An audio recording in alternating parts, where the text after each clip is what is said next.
O Senhor esteja convosco. Proclamação do Evangelho de Jesus Cristo, segundo Marcos. Jesus estava passando por uns campos de trigo em dia de sábado. Seus discípulos começaram a arrancar espigas enquanto caminhavam. Então os fariseus disseram a Jesus: Olha, por que eles fazem em dia de sábado o que não é permitido? Jesus lhes disse: Por acaso nunca lestes o que Davi e seus companheiros fizeram quando passaram necessidade e tiveram fome? Como ele entrou na casa de Deus no tempo em que Abiatar era sumo sacerdote, comeu os pães oferecidos a Deus e os deu também aos seus companheiros.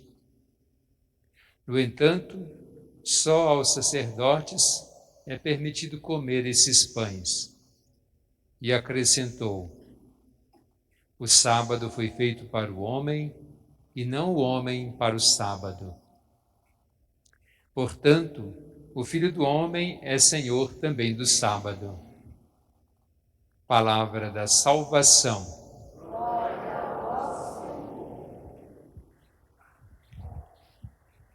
Na primeira leitura da liturgia da palavra, nós continuamos aquela sequência do livro de Samuel, quando ele havia solicitado em nome do povo um rei e que Deus indicou Saul, mas certamente Saul já não estava cumprindo muito bem com as suas atribuições. É claro que a gente sempre tem aquele apego, alguns têm apego a uma certa pessoa, mesmo que ela esteja no mau caminho, mesmo que não esteja cumprindo com as obrigações, sobretudo quando é chefe e a gente quer manter um bom nome diante daquela pessoa. Pode ser que Samuel não quisesse tanto destituir Saul como rei, mas Deus vê além, Ele quer algo melhor. E aí vem essa visita a Jessé e certamente Jessé não sabia, não esperava o porquê daquela visita, e Samuel foi observando os filhos que lhe foram apresentados, mas Deus sempre alertando: não é esse, não é esse, não é esse, até ele perguntar se todos estavam presentes. Jessé falou que o mais novo estava apacentando o rebanho. Então, quando ele foi apresentado, Samuel ungiu com o óleo que estava ali no chifre e, com isso, o Espírito Santo veio sobre ele. Olha que Deus acompanha esse povo, Ele não abandona, Ele vai passando de geração em geração, acompanhando a todos. E a sua intenção é servir da melhor maneira ao povo. E falar que a gente reza e as coisas não mudam, quer dizer que a gente estaria desconfiando da bondade, da misericórdia de Deus. Se a gente reza para as coisas mudarem, mas as pessoas não querem, eu acho que é muito difícil, porque Deus respeita a nossa liberdade. Se nós temos um governante, um coordenador, um chefe, em qualquer lugar, e se ele quer ser mau, não é que a oração não vai fazer efeito, precisamos continuar a rezar. Mas às vezes aquilo também pode ser um bem para nós, a famosa frase que há males que vem para bem. Então, quando a gente perde uma pessoa que não é tão boa e ganha uma pessoa boa, a gente fala assim: nossa, aí a gente pode valorizar aquela pessoa boa, porque senão ia ficar, como diz, trocar 6 por meia dúzia. E Deus sempre orienta a gente nesse sentido de Ele está presente. E com essas ações nós sentimos a sua presença. No Evangelho nós vemos que Jesus estava passando por um campo de trigo, seus discípulos sentiram fome, eles começaram a quebrar algumas espigas e comer. Era sábado. O que representava o sábado para o povo antigo? Poderia alguém morrer de fome, mas não poderia dar comida a alguém por ser sábado. Não poderia fazer nada por ser sábado. Tudo porque lá no Antigo Testamento, na criação, Deus foi fazendo as coisas, o homem, e no sétimo dia, que é o sábado, ele descansou. É como se Deus estivesse cansado, né? Nossa, foi um sufoco, isso foi desgastante. Será que para Deus existe isso? Mas no sentido do pensamento de quem escreveu, o pensamento humano.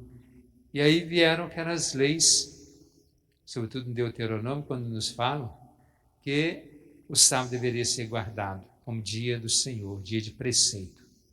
Claro que isso é bom, mas o espírito da lei era prejudicial. Que ainda que as pessoas guardassem o sábado, mas que fizesse isso como um benefício para si ou para os outros, aí é diferente. Mas poderia maltratar, poderia matar, e não estava nem aí, porque estou cumprindo com a lei. Como os discípulos estavam fazendo algo no dia de sábado, os fariseus, aqueles que eram apegados à lei, começaram a criticar a Jesus. E Jesus não é tão apegado à lei. A lei maior, sim, o novo mandamento. Mas essas coisas pequenas, elas devem ser observadas, sim. Mas, em troca de matar a fome, a gente faz qualquer coisa. Qualquer coisa. E Jesus faz a comparação com Davi, que não era sacerdote. Davi era rei, mas não era sacerdote. Ele entrou no templo com seus soldados, estavam com fome e comeram das oferendas que foram apresentadas, que só ao sacerdote era permitido comer. Ele não era. E ele comeu e nada aconteceu, né? Simplesmente eles ficaram saciados. E Jesus fala, aqui está alguém que é mais do que o sábado, mais do que Davi, mais do que todos os outros. E aí ele faz esse trocadilho. O sábado foi feito para o homem, e não o homem para o sábado.